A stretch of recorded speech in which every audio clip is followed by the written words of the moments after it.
साल है 2047। भारत पूरी दुनिया के लिए ज्ञान और तरक्की की मिसाल बनकर खड़ा है। आजादी के 100 साल बाद भारत एक विश्वगुरु की तरह चमक रहा है, मानवता को एक उज्जवल भविष्य की ओर ले जा रहा है।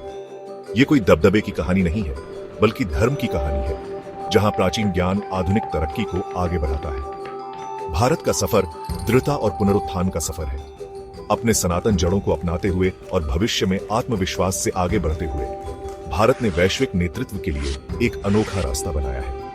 ये एक ऐसा भविष्य है जहां तकनीक मानवता की सेवा करती है और आर्थिक प्रगति सभी को ऊपर उठाती है। ये 2047 के भारत की एक झलक है, जहां प्राचीन ज्ञान अत्याधुनिक तकनीक के साथ मिलता है।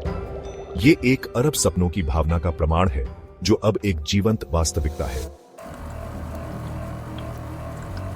भारत तकनीकी कौशल से धड़कता है। आर्टिफिशियल इंटेलिजेंस से लेकर बायोटेक्नोलॉजी तक भारतीय नवाचार दुनिया का नेतृत्व करता है। हमारे वैज्ञानिक और इंजीनियर आत्मनिर्भर भारत की भावना से प्रेरित होकर हर क्षेत्र में सबसे आगे हैं। नवाचार और उद्यमिता से प्रेरित होकर अर्थव्यवस्था फलती फूलती है। भारत एक आर्थिक महाशक्ति के रूप में खड़ा है, जो विनिर्माण, सेवाओं और रचनात्मकता का वैश्विक केंद्र है। ये समृद्धि सिर्फ संख्याओं के बारे में नहीं है, ये हर भारतीय को सशक्त बनाने के बारे में है। चाणक्य की ये बात बिल्कुल सही है। धन का मूल धर्म है और धर्म का मूल धर्म। नैतिक आचरण और आर्थिक प्रगति साथ साथ चलते हैं, एक स्थायी और न्याय संगत समाज का निर्माण करते हैं।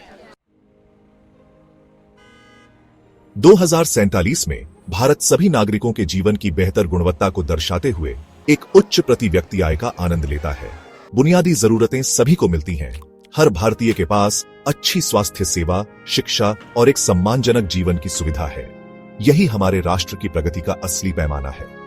नवीकरणीय ऊर्जा से चलने वाले स्मार्ट घर आम बात हैं। शहर आपस में जुड़े हुए हैं, एआई संचालित हैं और स्थिरता और दक्षता के लिए डिजाइन किए गए हैं। फिर भी इन प्रगति के बीच भारत अपनी आत्मा, समुदाय, करुणा और परस्पर जुड़ाव के मूल्यों को बरकरार रखता है। जैसा कि चाणक्य ने कहा, प्रजा का सुख ही राजा का सुख है, उनका कल्याण ही उसका कल्याण है।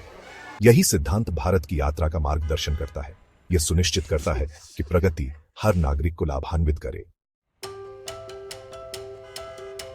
2047 का भारत आधुनिक प्रगति का मार्गदर्शन करने वाले प्राचीन ज्ञान की शक्ति का प्रमाण है।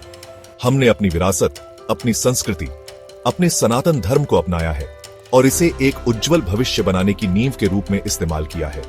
यह सिर्फ प्रगति के बारे में नहीं है, ये पुनरुत्थान के बारे में है। अच्छी शिक्षा एक अधिकार है, विशेषाधिकार नहीं। हमारी शिक्षा प्रणाली आलोचनात्मक सोच, नवाचार और एक मजबूत नैतिक दिशा को पोषित करती है।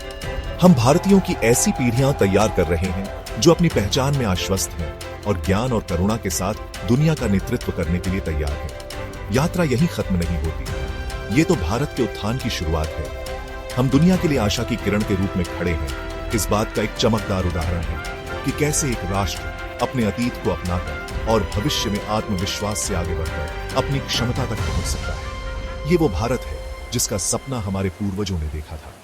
ये वो भारत है जिसे बनाने में हमें गर्व है। ये भारत है विश्वगुरु।